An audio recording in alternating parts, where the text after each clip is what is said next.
Olá a todas e todos. Vamos dar agora início à nossa aula. Essa aula é sobre uma questão importante que envolve o chamado milagre econômico brasileiro, que ocorre aí no final da década de 60 e início da década de 70, né? Esse milagre que, enfim,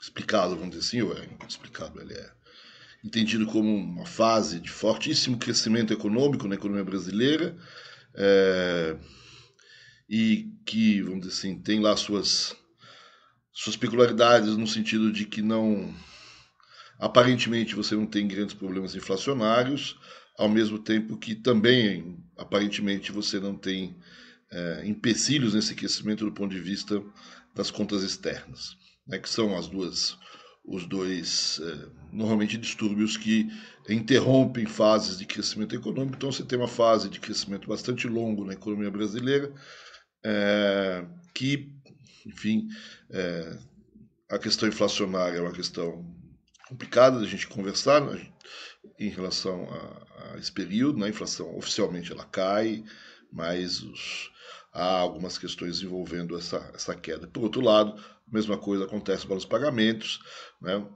Os pagamentos aparentemente não impedem, vamos dizer assim, esse crescimento, em função aí de crescimentos de exportação e principalmente de um endividamento externo bastante grande.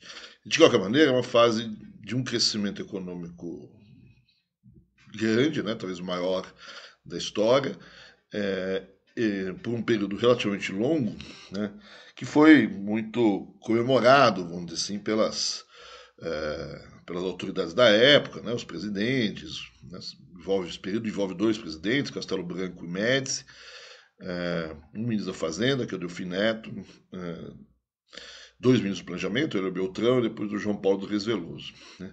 Mas, ao final desse período, né, uma questão vai aparecer e vai, vamos dizer assim, atrapalhar um pouco essa comemoração e vai ser um, um calo, vamos dizer assim, um pouco no sapato ou no pé dessa comemoração. Vai ser um problema nessa comemoração toda e vai envolver uma ampla discussão na economia brasileira, um grande debate, vamos dizer assim, na economia brasileira, que foi a questão da distribuição da renda. Né? Então, já, vamos dizer assim, no último ano, penúltimo ano de 72, aparecem, vamos dizer assim, alguns primeiros dados sobre distribuição de renda no Brasil. Eram os primeiros dados, vamos dizer assim, que a gente tinha a partir dos censos demográficos, e se percebe, vamos dizer assim, de que, apesar desse crescimento enorme da economia brasileira, a questão distributiva deixava a desejar. Segundo alguns indicadores, como o índice de Gini,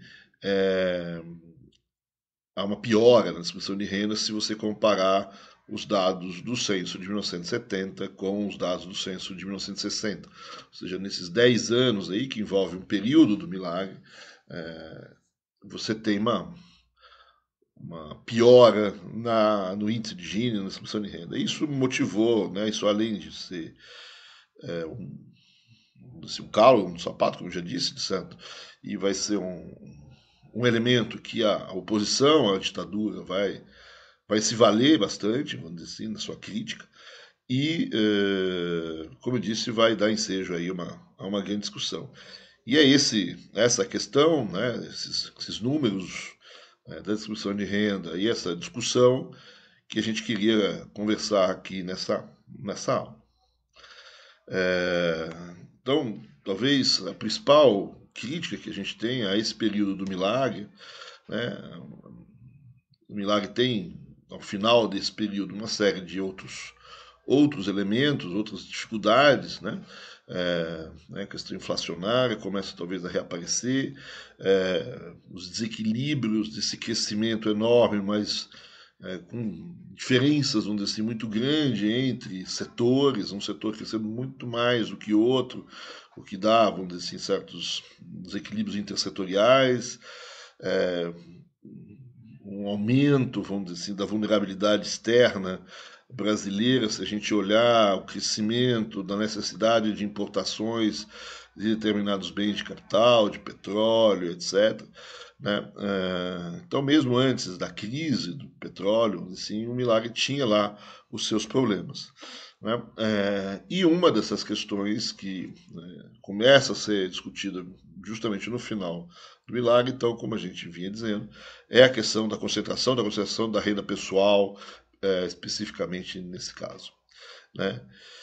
E isso vai aparecer, certo? Quando, se eu não me engano, em 1970, final de 71, 72, começam a aparecer alguns dados sobre essa distribuição da renda pessoal no Brasil. Quando a gente fala em distribuição da renda pessoal, a gente costuma ter dados deste tipo, certo? Quer dizer, então você divide a população brasileira em percentis, né?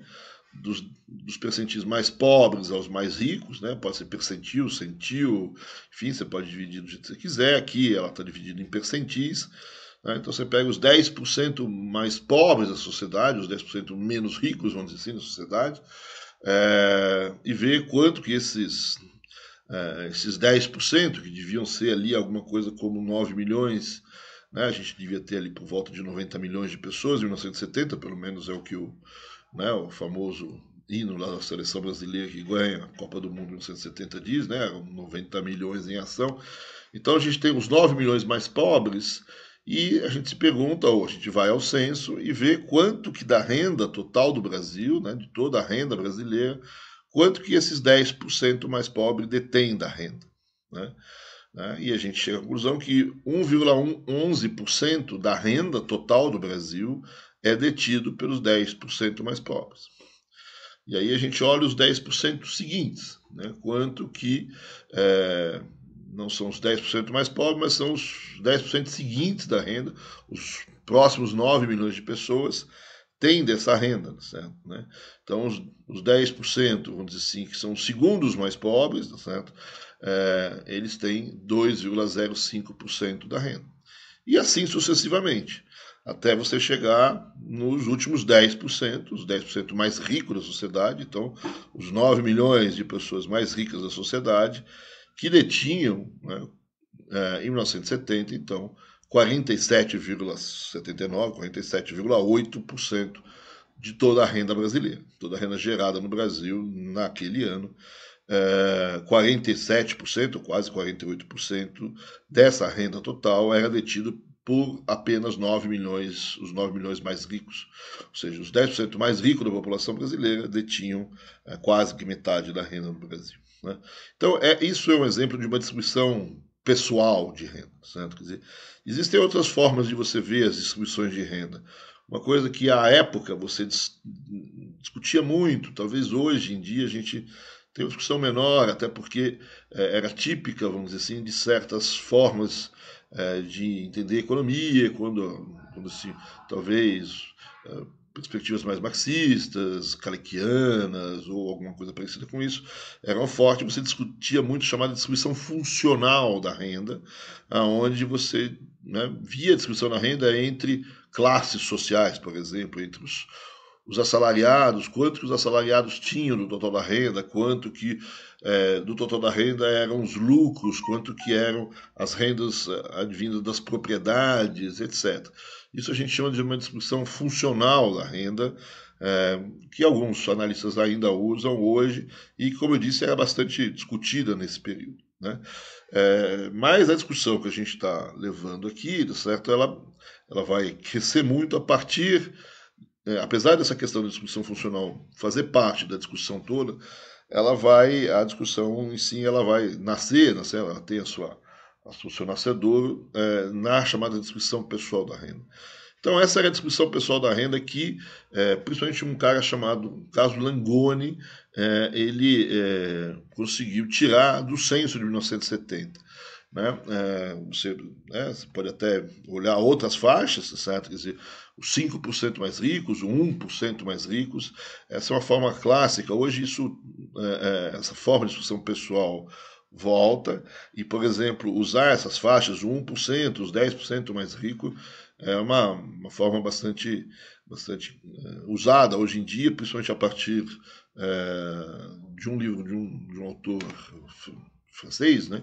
O Piketty, ele usa muito esse critério, vamos dizer assim, para ver como é que tem evoluído no mundo essa distribuição de renda, como que o 1%, os 10% mais ricos, tem aumentado ou diminuído a sua absorção da renda total, né?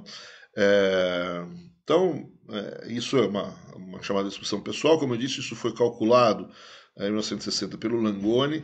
Não foi um cálculo fácil e nem um cálculo que vem, vamos dizer assim, diretamente dos dados do censo. Os censos foram, de certa maneira, trabalhados e esses dados do censo tiveram que ser retrabalhados pelo Langoni para chegar nessa distribuição. E esse trabalho do Langoni, hoje muita gente revê o trabalho e tem, vamos dizer assim, elogios enormes ao trabalho que o Langoni fez, dado a época, dado as condições, etc. Agora, mesmo na própria época e até nos dias de hoje, existe todo um questionamento sobre os dados do censo, né, de 1970 e o trabalho feito pelo Langoni, certo? Quer dizer, isso é objeto de uma certa discussão, não põe em xeque, vamos dizer assim, os dados em si do Langoni, né? Mas é objeto de alguma discussão e a gente volta a isso um pouco mais para frente, né? Então, vamos dizer assim, essa é a discussão da renda brasileira, certo? Quer dizer, não, a ideia aí de que mais ou menos 10% da população tem mais ou menos metade da renda.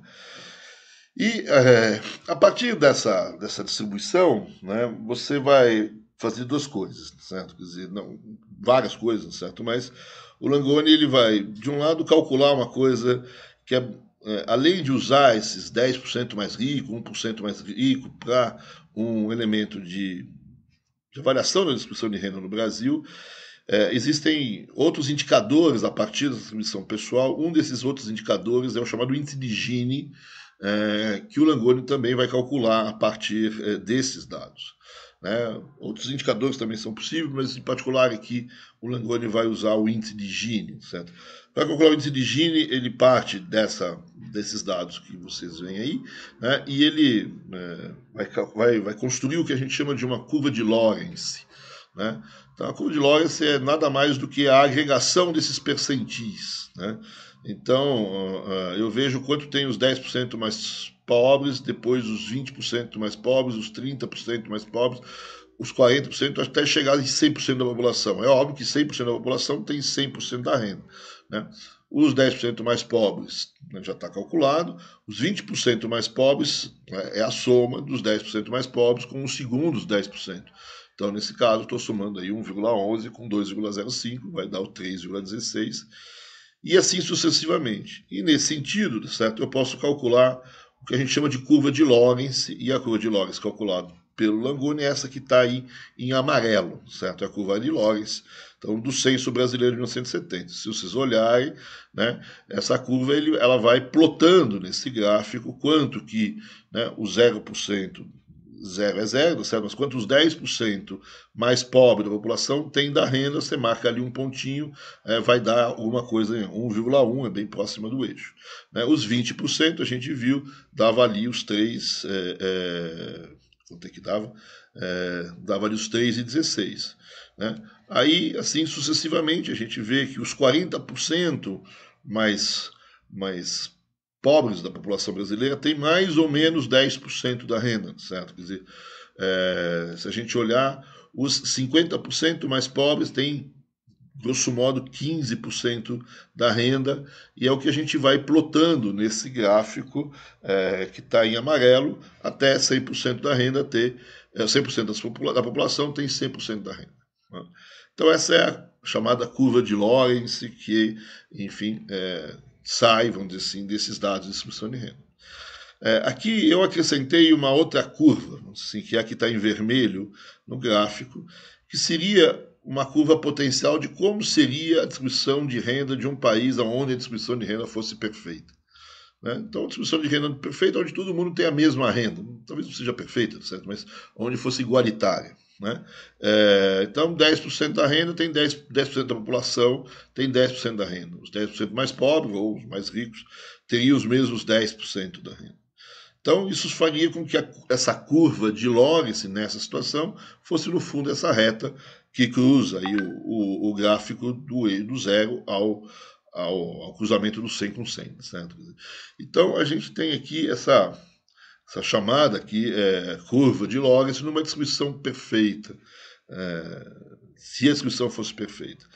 E o que a gente sabe é que quanto mais a curva de Lorentz se afastar dessa curva vermelha, ou seja, quanto mais essa curva de Lorentz se aproximar do eixo, que aqui tem, vamos dizer assim, esse eixo horizontal com cruzamento vertical, quanto mais, vamos dizer assim, esse arco, ele vir em direção ao eixo que está à direita, né, ao ponto 100 aí, que estaria no gráfico, vamos dizer assim, pior é a distribuição de renda. Né? Imagina uma situação ao inverso da perfeita, a situação mais imperfeita possível, onde 99% teriam zero, então as pessoas estariam, a curva seria o eixo horizontal, praticamente, e só uma pessoa tinha toda a renda, certo? Então, a curva de Lorentz, nesse caso, são os dois, né, o eixo de baixo, certo? Quer dizer, junto com essa reta que foi plotada ali, que está em cinza, ou em preto. Né? Então, o que eu quero chamar a atenção é que quanto mais a curva de Lorentz vier para próximo desse eixo, certo? Desses eixos, pior é a distribuição de renda no país, e quanto mais próximo a curva de Lorentz tiver da linha vermelha, melhor é a distribuição de renda. Né? De modo que, na hora de você calcular um dos indicadores de distribuição de renda, você calcula justamente essa área que está entre a linha vermelha e a curva amarela, certo? Quer dizer, essa integral dessa área aqui, certo? Quer dizer, representa, vamos dizer assim, o chamado índice de Gini, certo? Ou a área de Gini, né? E quanto maior essa área, ou seja, quanto maior essa área, quanto mais ela estiver próxima, vamos dizer assim, de todo o triângulo, certo? Quer dizer, mais esse índice de Gini é pior, ou mais esse índice de Gini, na verdade, é igual a 1. Né? E quanto menor essa área, ou seja, quanto mais a curva amarela estiver em cima da curva vermelha, menor é o índice de Gini. Né? Então, é assim que, no fundo, a gente calcula o índice de Gini, a gente faz então a integral dessa área que está entre as duas curvas e divide pelo triângulo, certo? Esse é o índice de Gini. Certo? E aí, então, o Langoni calculou esse índice de Gini no Brasil, e esse índice de Gini ele chega é o primeiro índice de distribuição de renda que é calculado no Brasil, né? E esse cálculo, inclusive, foi feito, esses cálculos todos foram feitos a pedido do próprio governo, do próprio Delfim, né? E ele chega à conclusão que o índice de Gini no Brasil é 0,54, né? Quer dizer, 0,455, né? O que é um índice muito alto. Né? O máximo é 1 e, obviamente, o mínimo é 0. Quanto mais perto de 1, pior. Né? O índice de Gini de um país que tem uma distribuição de renda que não é a melhor do mundo, no certo? Os Estados Unidos tinham um índice, nessa época, em torno de 0,36. Então, aqui, assim, aqui não é muito... Esse não foi muito alvo do debate, a gente simplesmente constata uma coisa que, de alguma maneira, se imaginava no Brasil, né? De que o nosso índice de Gini seria ruim, certo? Quer dizer, talvez algumas pessoas imaginavam pior, maior, etc. Né? Mas, enfim, esse é o número. O que vai causar um pouco mais de estranheza é quando o próprio Langoni também recalcula o censo de 1960 e faz a comparação entre os dois. É aqui que a coisa vai ficar mais complicada para o governo, certo? Quer dizer, as críticas vão crescer. Né? Então, quando ele faz o mesmo indicador de renda pessoal, e ele remonta também o índice de 60, essa remontagem de 60 também é objeto de algumas discussões, tal, não vou fazê-las aqui, mas também existem algumas questões. E também é visto como um super trabalho estatístico, etc. Muita gente assim, faz a crítica, mas também dá os louros, né? Faz reconhece o trabalho que foi feito, né? Mas quando a gente compara esses dois gráficos, certo? Essas duas tabelas, vamos dizer assim, né? É muito clara a comparação de que as coisas aparentemente pioraram, certo? Quer dizer, quando você olha a diferença de participação, você vê que todos os percentis, à exceção dos mais ricos, todos perderam participação na renda entre 1960 e 1970. Então, os 10% mais pobres tinham em 1960 1,17 e agora tem 1,11, ou seja, eles perderam 0,06% da renda. Pode se alegar que é pouco, etc., mas olha os 10% mais ricos dessa população. Então, aqueles 9 milhões de pessoas que em 1970 tinham 48% da renda, 47,8% da renda. Se você olha esses 10% mais ricos, certo? Quer dizer, em 1960 tinham apenas 40% da renda. Então há um aumento aí de 8% de toda a renda, que aumenta, 8% é o aumento da renda detida pelos mais ricos, né? Enquanto todas as outras faixas perdem renda, né? Então, você tem aqui, certo, claramente que durante esse período, na apropriação, né, na divisão do bolo, certo, a gente vai voltar a falar sobre bolo, né, há uma divisão, né, a fatia do bolo na mão dos mais ricos aumentou, né. Isso se percebe também, se você quiser olhar os 5% ou 1%, né, essa faixa acima dos 10% mais... A partir dos 10% mais ricos, as pessoas começaram a aumentar a sua participação no bolo, né?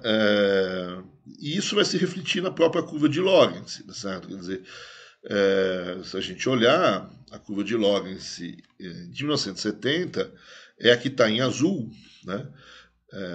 Desculpa, essa curva de Lorentz de 1960 é que está em azul, e a de 1970 era a que estava em amarelo, como a gente já tinha visto antes.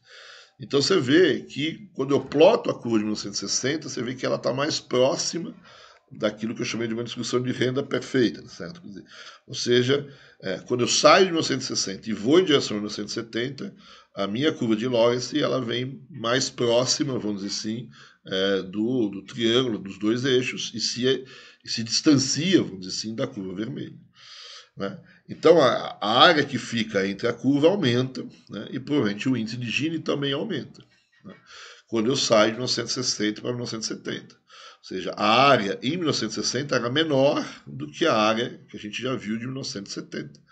Então, ao sair de 1960 e vir para 1970, há uma piora no índice de Gini, né? Então, o índice de Gini era, grosso modo, 0,5 em 1960 e vai para 0,55 em 1970, para a gente arredondar os números. E isso causou muita espécie, né? Isso causou muita discussão, ou seja, você tem uma piora na distribuição de renda, né? Não só a distribuição de renda é ruim no Brasil, como ela piorou no Brasil entre 1960 e 1970. Isso pegou em cheio vamos dizer assim, uma parte da ditadura, dos dirigentes da época, até porque isso tem repercussão mesmo internacional, e isso deu uma certa balbúrdia, né? Então, o próprio ministro talvez esperasse alguma coisa diferente e tal, né? Mas a ideia é que o Brasil cresceu forte durante o milagre, né, certo? Quer dizer, e mesmo que nesses anos 60 tenha tido outras coisas além do milagre, né? Mas a impressão que dava é que o Brasil cresceu forte e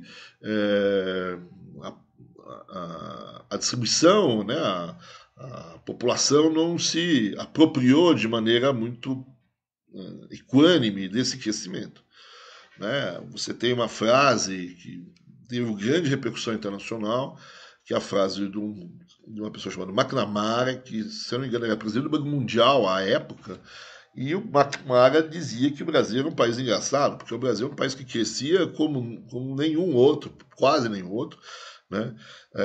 Mas infelizmente essa população não se aproveitava desse crescimento, não conseguia se aproveitar desse crescimento. Isso pegou muito mal, isso estampou, né, nos jornais, isso deixou o Médici muito bravo, muito nervoso e, vamos dizer assim, arrefece um pouco aquela euforia que você vivia, não só porque você tinha ganhado a Copa do Mundo, porque o Brasil estava crescendo 13% ao ano, E, enfim, um país que ninguém segurava, e aí aparece um problema, certo? Quer dizer, é um país que ninguém segura, tal, mas a população, né? E isso também é quem vai se aproveitar também, obviamente, muito desse problema vai ser a oposição à ditadura, né? A oposição até então, certo? Ela vivia muito é, de um enfrentamento, até então muito frontal, e esse enfrentamento não estava dando muito certo, vamos chamar assim, certo? E os críticos, vamos dizer assim, da ditadura começam a partir para uma outra estratégia, como estratégia de tentar, vamos dizer assim, uma outra forma de enfrentamento. E a Associação Brasileira de Imprensa, a OAB, uma parte das igrejas, etc., elas vão trabalhar muito com a questão de justiça, né, justiça de direitos, né, de que os direitos civis não estavam sendo respeitados, os direitos humanos não estavam sendo respeitados, uma crítica ao que acontecia, vamos dizer assim, nos quartéis ou nas prisões, né? Enfim, toda uma questão sobre os presos políticos, né? A tortura. Né? Então tinha uma questão ali muito de justiça, né? De justiça no sentido político, de justiça no sentido mesmo do direito, vamos dizer assim. E essa história cai muito bem, certo? Porque dá um conteúdo econômico também ao sistema de justiça. Né? Então, o Brasil é um país injusto, né? E esse crescimento amplia a injustiça. Né? E a oposição vai se pegar muito nessa ideia e vai ser um dos elementos chaves na crítica à ditadura do ponto de vista econômico, dado que a ditadura tinha conseguido levantar a bandeira do crescimento, né? Ser um país que ia para frente, etc. É um país que vai para frente, mas nem todos vão, certo? Quer dizer, né? E se a gente olhasse aqui, certo? Tinha uma parte de privilegiados que ia muito mais para frente do que os outros. Né? Então, essa divulgação desses índices de Gini, certo? E essa história da piora é uma questão importante politicamente, e isso causou muita discussão. Né?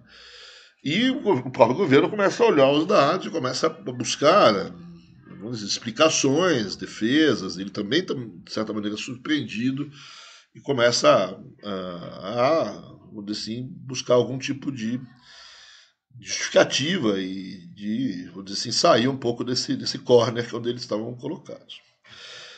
Acredito que a primeira coisa que o próprio governo vai ressaltar, certo? Vai levantar, são elementos como esses que estão aqui. Né?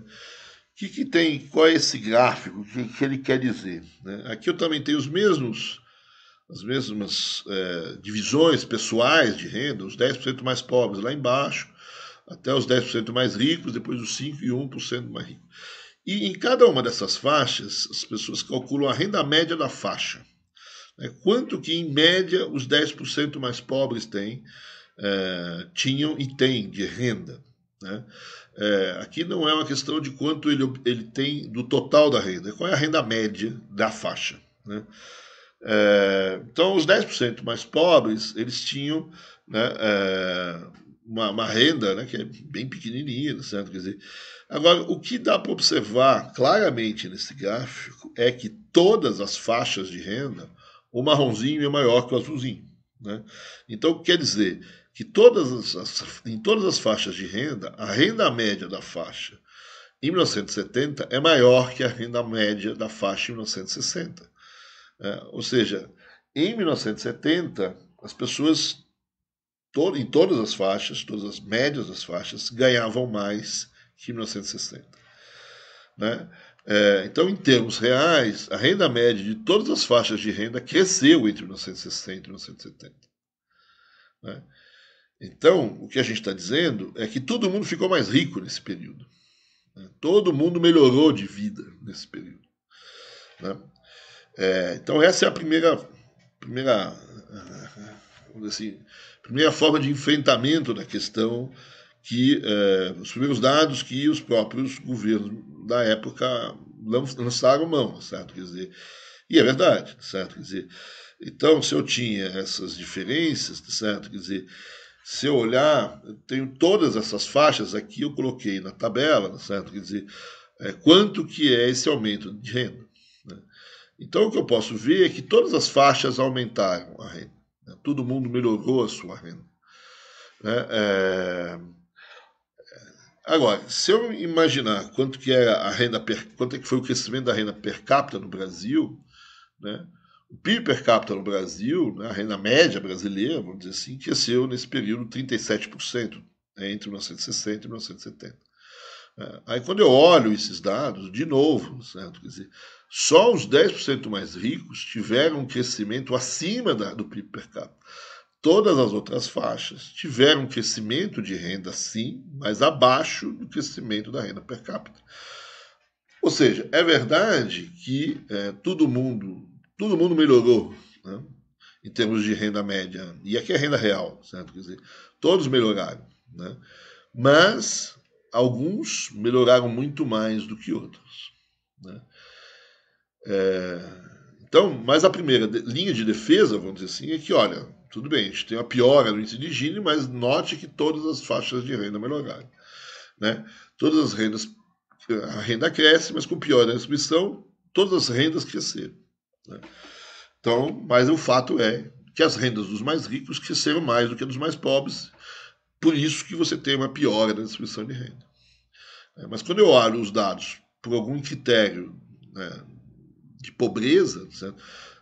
A pobreza diminuiu nesse período. Se eu usar um critério, por exemplo, se a medida da pobreza é alguma linha monetária, quem ganha menos do que X%, ou do que X%, não, do que, sei lá, $1 day, $2 day, quem ganha menos do que R$ 100, do que um salário mínimo, alguma coisa parecida com isso, né?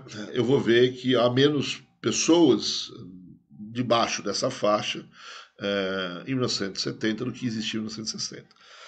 Então, isso é a primeira coisa, certo? Eu tenho uma piora na distribuição de renda, mas com todo mundo ganhando mais. Então, essa piora é causada por quê? Então, como a gente já disse, a renda dos mais ricos cresceu mais do que a renda dos mais pobres. Né? É como se todo mundo tivesse no início da sua carreira, vamos dizer assim, um fusquinha branco, certo? Quer dizer, e 10 anos depois você olha para as pessoas, eu tinha lá meu fusquinha e 10 anos depois eu consegui uma linda Brasília amarela, certo? Mas meu vizinho, ele está com uma Ferrari vermelha. Certo? Todos nós melhoramos, saímos do fusquinha e fomos para Brasília, pelo menos. Mas alguns melhoraram mais do que outros, né? E esse é o problema da distribuição. Né? Quando eu olho questões distributivas, aí eu estou olhando, né, se quem tivesse crescido, se a renda tivesse crescido mais nos mais pobres do que na dos mais ricos, eu teria tido o inverso. Meu índice de Gini teria caído e não aumentado. Né? Então, quer dizer, continua o problema, certo? A distribuição de renda piorou, e agora eu sei o que está acontecendo. Estou dizendo aqui que a renda dos mais ricos cresceu mais do que a renda dos mais pobres. Né? Mas tem um ponto ali que o governo vai se defender e falar, mas todo mundo melhorou. Né? Ok. Né? Bom, em relação, então, como eu disse, a esses dados todos, você tem duas discussões, certo? Uma, mesmo com os dados originais, né, você tem diferentes formas, dadas diferentes possibilidades de coleta desses dados nos censos, certo? Não necessariamente os censos são feitos de maneira fácil de você fazer essa distribuição pessoal de renda. Né? Você vai precisar fazer alguns ajustamentos, e o Langoni fez esses ajustamentos, é o ajustamento primeiro, certo? E o mais conhecido. Né? Mas na literatura existe, né, outros ajustamentos que foram feitos, algumas críticas à forma como o Langoni fez, etc., tanto para 60 quanto para 70. Agora, por mais que as pessoas tenham críticas a esses ajustamentos, a esses dados e tal,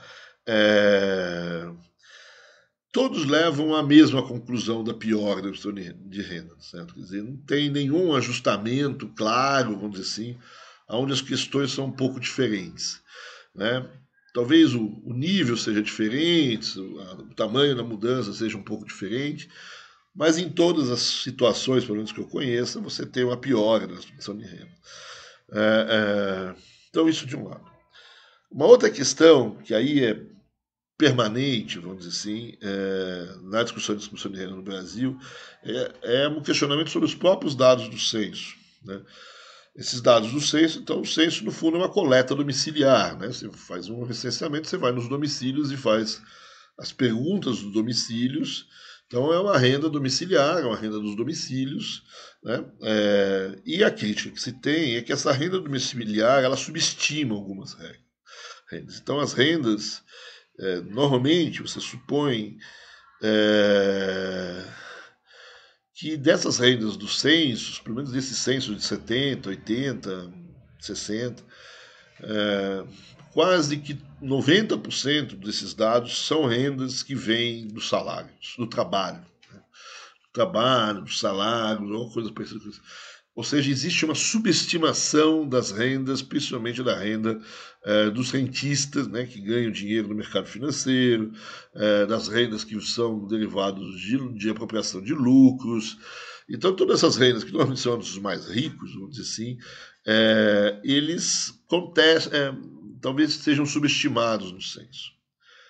Né? Então, essa é uma discussão enorme que teve muito ao longo de todo o período. Depois a gente vai fazer muito esses índices de Gini, certo? Não só com os censos, mas com os relatórios da PNAD, né? Os trabalhos da PNAD, que também são pesquisas de amostragem por domicílio, que tem talvez o mesmo problema que os censos. Né? Ou seja, você tem uma subestimação da renda, principalmente das rendas justamente dos mais ricos, certo? Das rendas dos proprietários, dos rentistas, dos donos de empresa, enfim. Tem algumas pessoas que vão dizer que também talvez tenha uma subestimação das rendas dos mais pobres, até porque muitas vezes o censo não chega no mais pobre, né? Não tem domicílio, certo? Né? Como é que você vai recensear uma pessoa que mora dentro da ponte, certo? Quer dizer, ela muitas vezes não está nem debaixo da ponte onde a FAGE achar, mas ela está lá dentro da ponte. Enfim, então provavelmente também tem as subestimações de outras rendas, certo? Em geral, a literatura vai acordar que no balanço dessas subestimações, a subestimação normalmente o que falta, principalmente a renda dos mais ricos, mas e essa discussão, por exemplo, ela voltou muito à tona no período mais recente, justamente como aqui na pessoa que eu chamei a atenção aqui, o Piketty, ele soltou os dados mundiais de distribuição de renda, ele mostra que a distribuição de renda no período recente, né, aí estou falando já dos anos atuais, piorou no mundo todo, certo? Quer dizer, e quando ele solta os dados, o Brasil estava também com uma discussão sobre distribuição de renda, principalmente depois da era Lula, né, como os dados já do governo Dilma, e a discussão ali é que estava havendo uma certa melhoria da distribuição de renda, né, ao contrário do que a gente estava vendo aqui nos anos 70. Né? Então, que na primeira década do século XXI, né, há uma melhoria na distribuição da renda. Né? E quando o Piketty apresenta seus dados para vários países do mundo, certo? Quer dizer, ele não apresenta os dados para o Brasil e faz a crítica de que os dados do censo brasileiro subestimam e que para melhorar isso no resto do mundo é a mesma coisa, mas que para melhorar essa subestimação ele usaria muitos dados da Receita, né? Da Receita Federal, no caso do brasileiro, ou do sistema do setor tributário, vamos dizer assim, dos países, onde em tese ali a declaração da renda mesmo que também subestimada, é melhor do que nos dados do censo. E para vários países, então, o próprio Piketty corrigiu esses dados de censo e fez dados com a Receita Federal. E ele dizia que no Brasil ele não tinha conseguido acesso aos dados do censo, então não dava para se fazer. Né? Mais recentemente, vamos dizer assim, você tem então um trabalho, né, do Pedro Souza, que foi feito é uma tese, doutorado da UNB, que ganhou o prêmio, e saiu em livro agora, e ele refaz um pouco esses dados do censo à la Piketty, né, usando, vamos dizer assim, corrigindo esses dados com dados tributários. Né, e ele faz uma longa série, inclusive, ele vai criar dados para trás que a gente não tinha, etc. Né, para os elementos que nos interessam, vamos dizer assim, aqui, né, quer dizer, para o nosso período, ele vai usar aquele dado que eu chamei, ele não vai calcular ou não vai recalcular o índice de Gini para o nosso período, né? Mas ele vai calcular a fração do 1% mais rico, de como que isso se comporta. E ele chega a números, vamos dizer assim, na verdade, uma trajetória próxima daquilo que a gente tinha, certo? Ou seja, há um aumento da participação do 1% mais rico no total da renda. Isso vai valer para os outros também, né? Mas do 1% mais rico, que está no gráfico aqui, você vê que justamente entre 1960 e 1970 há um aumento da participação desses elementos mais ricos nesse índice, né? Se você talvez olhar, certo? Quer dizer, esse 1% mais rico em 1970, segundo os dados, então, essa tese ela está batendo 26% da renda, e se a gente voltar atrás aqui, vamos dizer assim, a gente vai ver que nos dados do censo, vamos dizer assim, né, esse número em 1970 chegava a 14,5%, 15%. Então, ele comprova que há efetivamente uma subestimação, talvez tenha alguns problemas de agregação, inclusive do Langoni, mas, no fundo, a conclusão que a gente tem com esses dados atuais é que essa trajetória de piora da distribuição de renda entre os 60 e 70 continua valendo, né? E que se a distribuição de renda com os dados do censo é ruim, com os dados do censo acrescidos dos dados da Receita Federal, é pior ainda, certo? Quer dizer, então, na verdade, só reforça a tese com os dados novos que a gente tem aqui, né? A mesma coisa se dá quando a gente for, né, os dados de 1960 e 1970 foram refeitos por outros autores, chegam em alguns índices um pouco diferentes, como eu tinha dito, né, mas, vamos dizer assim, mais ou menos o mesmo percurso aqui, certo? Quer dizer, e então vai ter, ao longo das PNADs, essa é uma questão clássica aqui, não reverte tão claro, né? A distribuição de renda piorou entre 60 e 70 e vai piorar até pelo menos os anos 90. Né? E então, só no século XX, XXI, no final do século XX, XXI, que a distribuição de renda vai melhorar. Né? E os dados, vamos dizer assim, os dados novos, com algumas diferenças, vamos dizer assim, mais ou menos, comprovam a ideia, certo? De que eu tenho um índice de Gini que vai, vamos dizer assim, piorar entre 60 e 70, certo? Depois vai ter idas e vindas ali, certo? Mas quando a gente for discutir esse período, a gente vê com mais calma isso aqui. Né?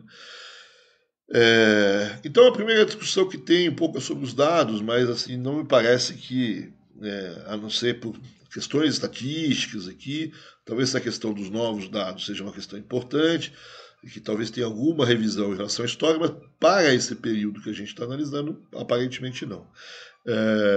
Então, o que a gente tem, certo, é que esses números... você pode fazer algum tipo de discussão, certo? Mas eles não estão necessariamente equivocados. Então, de fato, né, existe uma piora na distribuição de renda, o governo não consegue se safar dessa discussão, ele já tem uma primeira saída, fala, olha, a distribuição piorou, mas todo mundo melhorou, isso também não tem muita contestação. Né?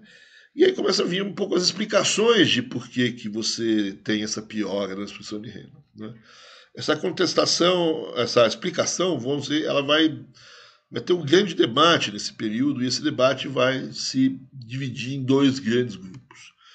De um lado, o próprio Langoni, que fez, vamos dizer assim, um trabalho estatístico inicial de fazer essas construções todas, né, ele também vai ser o marco de referência não só em relação aos dados, mas também em relação à explicação, né, de por que esses dados aconteceram. Ele vai ser acompanhado de outros autores, o José Júlio Sena, que é uma pessoa importante, certo? Castelo Branco, outras pessoas, e a tese dele vai estar centrada, né, numa discussão, no fundo vai abrir uma grande discussão no Brasil, não sei se abrir a palavra, mas para a distribuição de renda vai abrir uma vertente que é muito forte até hoje, de sair ou explicar a distribuição de renda a partir dos modelos das teses de capital humano. Né? Essas explicações a partir desses modelos de educação, capital humano, learning by doing, etc. Né? Mas vai marcar essa posição E eu vou voltar a isso, certo? Mas a ideia do Langoni é que a pior distribuição de renda é consequência de um crescimento muito forte que gera uma série de desequilíbrios, né, nos mercados, e um dos desequilíbrios importantes nesse mercado é no mercado de trabalho, e em particular no mercado de trabalho de mão de obra qualificada. Eu vou voltar a isso. Né? E, em oposição a essa visão do Langoni, que acabou virando uma espécie de visão oficial do governo também, vem a visão crítica, né, que vai ter alguns brasilianistas, alguns aqui no Brasil também, tá certo? Mas eu diria que o Fischler, o Edmar Baixa, tá certo? E o professor Rodolfo Hoffmann sejam os principais autores aqui, tá certo? Tem vários outros que mexeram com isso, tá certo? Quer dizer, mas essa visão crítica ela vai, assim, culpabilizar, ela vai dar explicação. É uma explicação que também tem um forte conteúdo político, né, de que o problema todo aqui é o autoritarismo, a política econômica, os grandes responsáveis por essa piora da redução de renda. Né. Tem uma certa rejeição à ideia do capital humano, aqui os modelos de capital humano. Eles têm um olhar talvez mais tradicional, no sentido de olhar a distribuição funcional da renda. Né. Então, ou talvez com modelos de segmentação de mercado, etc. Então, você tem esses dois grandes grupos, certo? Para a gente explicar um pouco melhor cada um, a visão do Langoni, então, como eu dizia, a ideia de que você tem um crescimento econômico que foi muito acelerado, e essa aceleração ela provoca aumentos na desigualdade em função, basicamente, de dois elementos. Um efeito composição, primeiro, né? Uma mudança na composição da força de trabalho, essa composição em termos tanto dos atributos, né? Composição sexual, composição por idade e, principalmente, para o Langoni, ele vai observar a composição por educação. Você também tem mudanças, vamos dizer assim, na composição regional e setorial dessa força de trabalho. No fundo, aqui a gente tem o efeito de que um outro economista famoso, o efeito Kuznets, né, que ele que aponta essa ideia de que no crescimento econômico eu tenho esse efeito composição. Né, o crescimento econômico, ele no primeiro momento muda a composição dos atributos, né, mas o próprio Kuznets vai dizer que essa mudança nos atributos ele tem um primeiro efeito que é negativo em termos de distribuição, mas isso é uma curva em U. Né? Primeiro o efeito negativo e mais para frente essa curva, esse efeito composição passa a trabalhar no sentido positivo. Né? No caso do Langoni, certo? Ele detalha os efeitos de composição na educação e observa um pouco esse efeito, né? Que está no gráfico aí, numa cor meio, sei lá que vinho aí. Né? Essa participação, por exemplo, aumento da participação da educação superior, mas uma participação pequena, queda dos analfabetos, na PEA, certo? Em comparação com a oferta de mão de obra. Né? Então, esse é um dos elementos a explicar, vamos dizer assim, essa piora. O outro elemento, também associado a essa expansão econômica acelerada, ele vai dizer que tem um viés tecnológico no crescimento, né, que é um viés no sentido de crescer muito forte a demanda por trabalho qualificado, né, não por trabalho simples, por trabalho qualificado, né, aumento da demanda por mão de obra qualificada, e a reação da oferta dessa mão de obra qualificada ela não é tão rápida, certo? Então, no curto prazo, eu tenho um aumento da demanda por mão de obra qualificada e a oferta não reage tanto. Né? Na verdade, tudo isso em termos relativos, certo? O aumento da mão de obra qualificada em relação às outras mãos de obras, dado esse viés tecnológico do crescimento, onde tem uma certa complementariedade entre um crescimento que usa intensivamente capital, tá certo? E, pela complementariedade, usa também muito o capital humano, né? Aí as teses do capital humano, ou trabalhos mais qualificados. Né? Então, na verdade, isso ele pega bem os dados, tá certo? De que há um viés desse crescimento que faz com que o leque salarial se esgarce, ou seja, você tem as diferenças salariais ficam muito grandes. Né? As mãos de obras mais qualificadas, certo? Quer dizer, elas têm relativamente um aumento na sua renda, né, e relativamente uma diminuição da renda da mão de obra menos qualificada. Na verdade, como a gente disse, todas as rendas, vamos dizer assim, se você olhar em termos absolutos, todas elas crescem. Mas o aumento efetivo maior da renda é da mão de obra qualificada, daquele fundo, quem tem faculdade, vamos dizer assim, se destaca. Então, de um lado, pouca gente consegue aumentar a sua faculdade, o que dá uma diferença aí, que é o efeito composição, mas mais do que isso, né, o salário dessas pessoas que já era grande se tornou ainda maior ao final do período. Né? Então eu tenho um aumento da remuneração pelo trabalho qualificado, né? Uma remuneração pela educação que aumenta mais do que proporcionalmente em relação aos outros aumentos. Então as rendas relativas das pessoas menos qualificadas diminuem e das mais qualificadas aumentam. Né?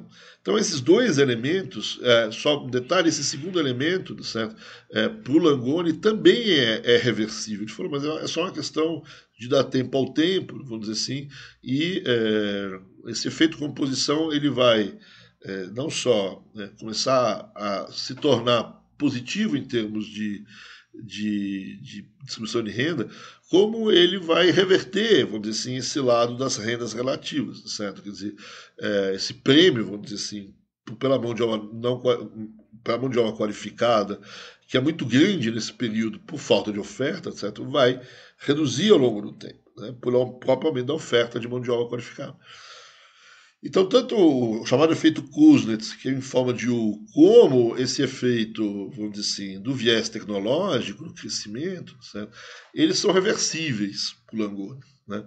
Então, o que explica, grosso modo, são desequilíbrios, principalmente em função da oferta de mão de obra qualificada e da educação, essa é a explicação principal do Langoni, né, certo? Quer dizer, e um recado de que é reversível, ou, como dizem, autocorrigível, aí está errado aqui, não é no curto prazo, mas é no longo prazo. Né?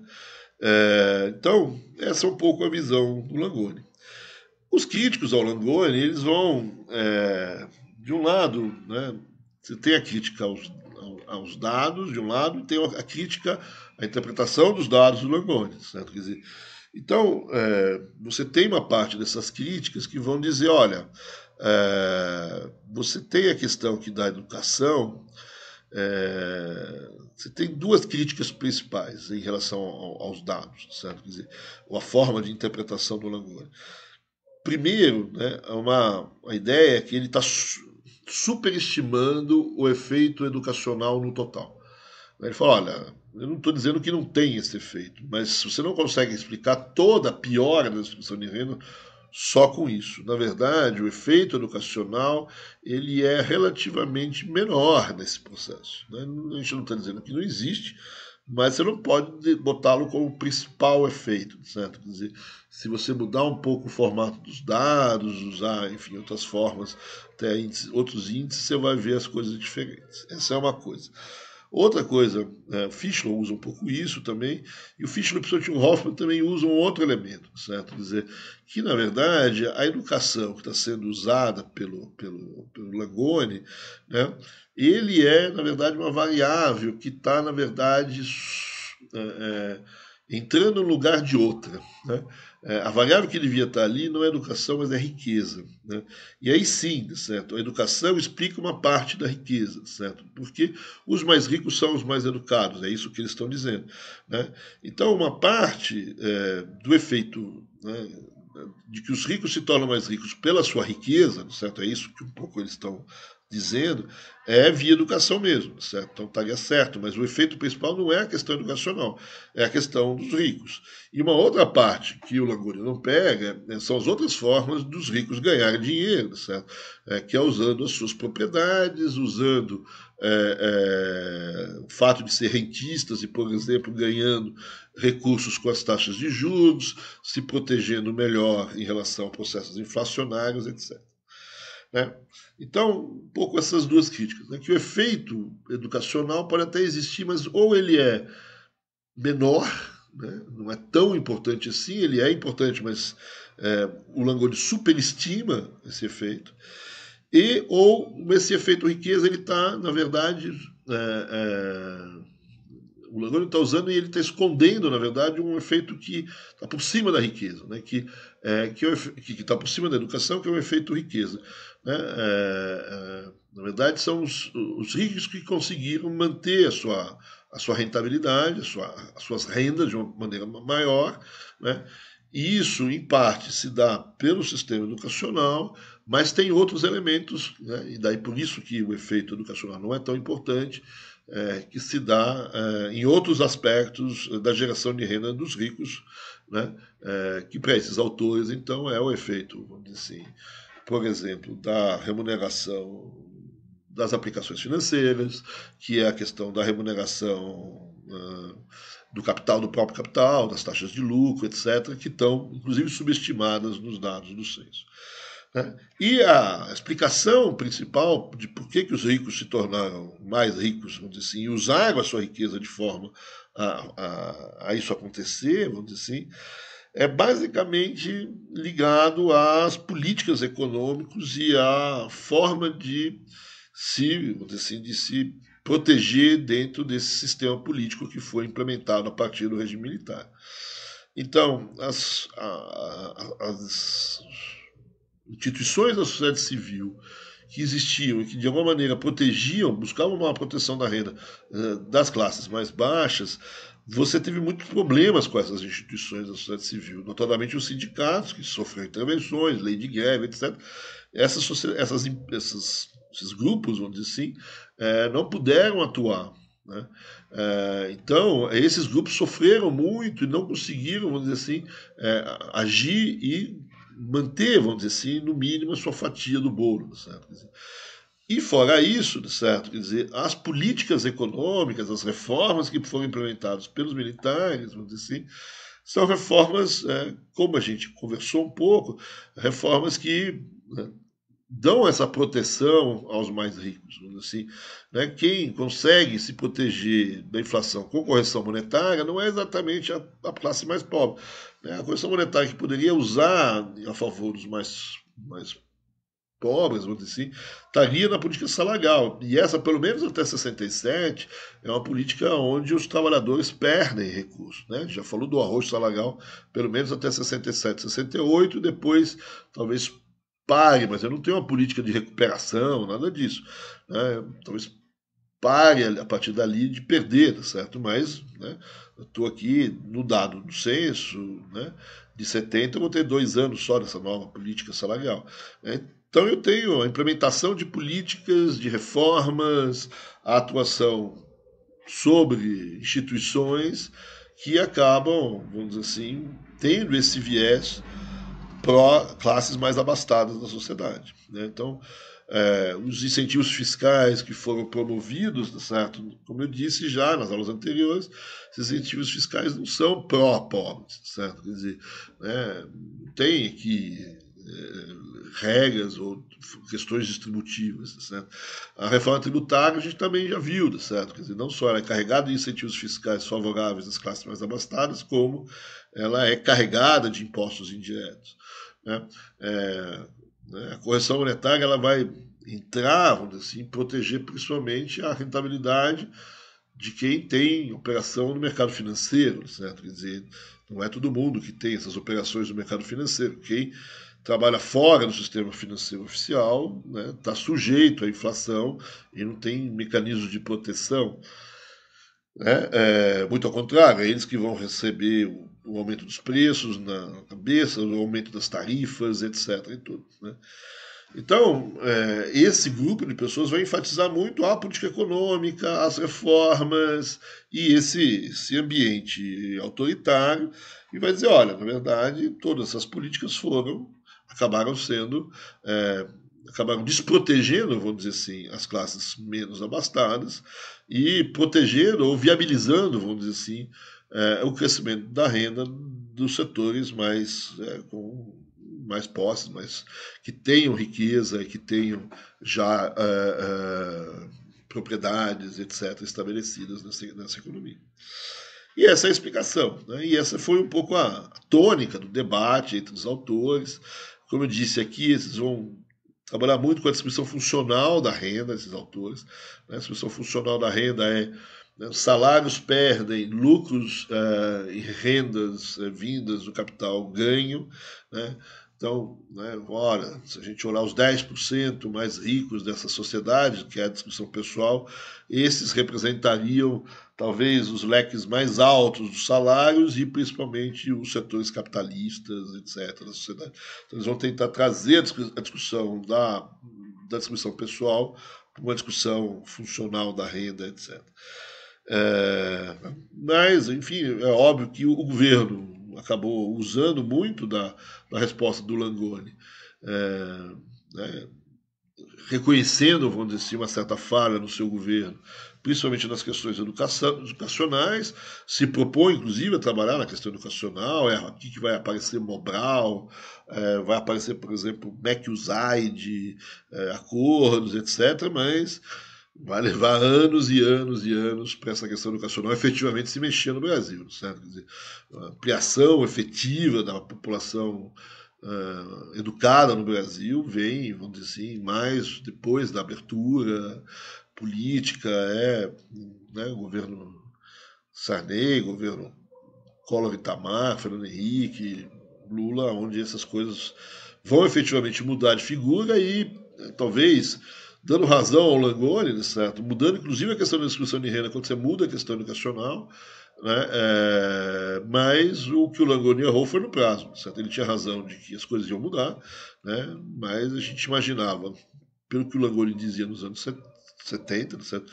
Que já na década de 80 os índices de Gini melhorariam, certo? Quer dizer, essa previsão de uma coisa mais curto prazo, vamos dizer assim, mas quando vem o censo de 80 a gente vê que não pioraram, as coisas não pioraram, apesar de já no censo de 80 ter os efeitos, vamos dizer assim, negativos da modernização agrícola sobre os salários dos trabalhadores rurais, também que vai entrar com peso forte, e a melhoria das rendas dos setores agrícolas não trabalhadores, então o censo de 80 é muito carregado também nessa discussão. Mas, de fato, a reversão aí da curva do Kuznets, tá certo? Essa reversão da questão da mão de obra qualificada, do aumento da educação, da diminuição, vamos dizer assim, da equalização dos retornos, vai demorar muito tempo a acontecer e talvez seja a discussão da discussão de renda atual. E os críticos foram, obviamente, muito bem-vindos, vamos dizer assim, pelo grupo de oposição à ditadura que preferiu esse tipo de explicação para a crise, né, que era uma explicação que ia diretamente naquilo que era importante para eles naquele momento, que era a questão não só na política econômica, como das intervenções dos organismos da sociedade civil, das reformas ou contra, vamos dizer assim, as reformas antidistributivas, esse tipo de coisa. Tem uma última questão, só para a gente encerrar aqui, certo? Que é a chamada teoria do bolo, certo? Quer dizer, essa teoria do bolo, né, vira e mexe aparece por aí. Né? Então a gente precisa ver o que o pessoal quer dizer com a teoria do bolo. Tem muitas interpretações, cada um diz uma coisa, certo? Mas existe a ideia de que o bolo primeiro cresce e depois ele vai dividir. A gente divide esse bolo. Então primeiro ele cresce e nesse crescimento inicial ele não costuma ser muito bem dividido, mas depois ele passa a ser melhor dividido. Isso na verdade é a própria tese do Kuznets, né, certo? De que existe uma relação entre crescimento e distribuição de renda que ocorre nesse formato de U, certo? Primeiro, quando no início do crescimento, a distribuição de renda piora e depois ela melhora. Né? É uma construção empírica, talvez com algumas análises desse efeito composição, como a gente já disse, que à medida que o tempo vai passando, ele vai revertendo o seu próprio efeito. Então, de certa forma, de certa forma, o que talvez algumas pessoas, inclusive, imaginavam nessa ideia de que, olha, com o tempo isso vai melhorar, né? Que estaria por trás da teoria do bolo. Certo? O Delfim talvez também teria dito alguma coisa de que, né, manter o crescimento seria a melhor forma de efetivamente a gente conseguir a redistribuição das oportunidades ao longo do tempo. Né? Ou seja, vamos manter o sistema crescendo, certo? Que essa distribuição virá. Né? Mas ele não disse exatamente Bom, primeiro que isso não ocorreu, vai demorar muito para esse formato de acontecer, como a gente disse, mas existe uma outra forma de você expressar essa teoria do bolo que é um pouco mais complicada. É, na verdade, a ideia é de que crescer na forma, né, que, piorar a distribuição de renda pode ser vista como funcional para o crescimento. Né? Ou seja, piorar a distribuição de renda é uma forma de alavancar o crescimento, é uma estratégia. Né? Então, primeiro você concentra a renda para facilitar o empuxo do crescimento, né? Para você puxar o crescimento com força, concentra a renda que o crescimento da renda deve vir com mais forma. Então, a ideia não é que é uma consequência de um crescimento, é ao inverso, certo? Como diz o Fischler, essa ideia ela deixa de ser um resultado ex post para virar uma meta ex ante. Né? Vamos concentrar a renda, porque se a gente concentrar a renda, a gente tem uma tendência de ter um crescimento mais acentuado. E lá na frente, depois a gente vê como que a gente divide. Né? Então, essa é uma frase diferente do que o Kuznets, em tese, estava dizendo. Certo? Quer dizer, aqui é uma estratégia que se deve concentrar a renda para acelerar o crescimento. Por quê? Porque isso aumenta a poupança, e né, a ideia de que pobre gasta, rico poupa, e se tem poupança tem investimento, e por aí vai. Certo? Quer dizer, então essa ideia do bolo, dessa forma, né, certo? Já tem uma ideia que é mais carregada, né, certo? Quer dizer, tem um viés, vamos dizer assim, econômico um pouquinho diferente, né? E acusaram muitas vezes o próprio Delfim de ter proferido a teoria do bolo nessa ideia de que é funcional essa ideia. Né? O Delfim próprio se defende dizendo que ele nunca disse dessa forma, certo? Quer dizer, que ele nunca tinha proferido a teoria do bolo dizendo que ele quis concentrar a renda para depois, para facilitar ou para forjar um crescimento mais acelerado. Né? Para encerrar, a gente devia contar isso, está gravando, mas quando eu, Rudinei, o professor Marco Antônio de São Paulo, fizemos o nosso livro, certo, sobre economia brasileira, a gente colocou essa frase, essa ideia, e de certa forma nós induzimos de que isso traria um pouco na boca do Delfim. Certo? Quer dizer, e o Delfim conhece o professor Marco Antônio, que é o nosso coautor, e o Marco Antônio mostrou o livro para ele antes dele ir para a rua, vamos dizer assim. Né? E o Delfim disse que o livro era ótimo, é isso que vocês têm que guardar, certo? Quer dizer, mas que tinha alguns probleminhas, e um dos probleminhas era essa. Ele falou, eu nunca disse isso, certo? Quer dizer, né, eu posso ter dito alguma coisa próxima do Kuznets, certo? O que eu disse de fato foi que o crescimento com o tempo ele é a melhor forma de redistribuir oportunidades. Né? Mas daí a dizer que que a gente fez isso funcionalmente, né, certo? Quer dizer, né, que eu piorei a distribuição de renda para facilitar o crescimento, eu nunca disse isso, certo? Quer dizer, e aí ele, né, olha, é melhor tirar isso do livro, não está errado, tal. Né? E como ele tinha dito que o resto do livro estava ótimo, certo? Quer dizer, não custava nada, e efetivamente a gente não tinha uma prova cabal de que ele efetivamente tivesse dito isso. Então, a gente tirou a frase do jeito que estava colocada no livro, de que até pudesse insinuar de que ele tinha dito. Aí a frase ficou um pouco que existia essa tese durante esse período. Só que a gente não botou na boca de ninguém. E até hoje, ninguém na literatura, não só no nosso livro, atribui essa ideia de teoria do bolo no sentido funcional, certo? No sentido de que vamos redistribuir mal a renda, vamos dizer assim, para facilitar o crescimento, certo? Quer dizer, proposital, né? Efetivamente a gente talvez isso tenha sido mais não uma fake news, mas uma coisa que pairava mais no ar do que de fato alguém tenha proferido dessa forma. Mas de qualquer maneira, a ideia da teoria do bolo, ela é só para vocês, né, várias vezes, eu mesmo usei aqui várias charges com essa ideia da teoria do bolo atrás do milagre. O fato é que o Brasil cresceu e a fatia do bolo desconcentrava. E própria defesa do governo do Langoni, é que com a manutenção do crescimento e com o tempo você redistribuiria esse bolo de uma melhor forma com o tempo e ainda mais com esse bolo crescendo. Certo? Então é isso, certo? Essa é um pouco a discussão que a gente estava aqui. Como eu disse, essa discussão teve um impacto político muito importante e marcou muito. Isso foi o início, vamos dizer, das discussões de distribuição de renda. Depois, talvez aí durante os anos 80, essa discussão tenha ficado um pouco mais quieta, certo? Na, já nos anos 90 ela volta, e nos anos 2000, vamos dizer assim, essa discussão volta com muita força. Tanto é que o livro do Langoni volta a ser elogiado, volta a ser lido, esse debate volta a ser reinterpretado, relido. Eu deixei, inclusive, para vocês um texto de uma professora da Federal do Rio que tem uma interpretação sobre esse debate, vamos dizer assim, em particular. Eu deixo vocês olhar um pouco essa interpretação e essa forma de ver esse debate. Então é isso, né? A gente então se vê aí nas nossas próximas aulas. É isso.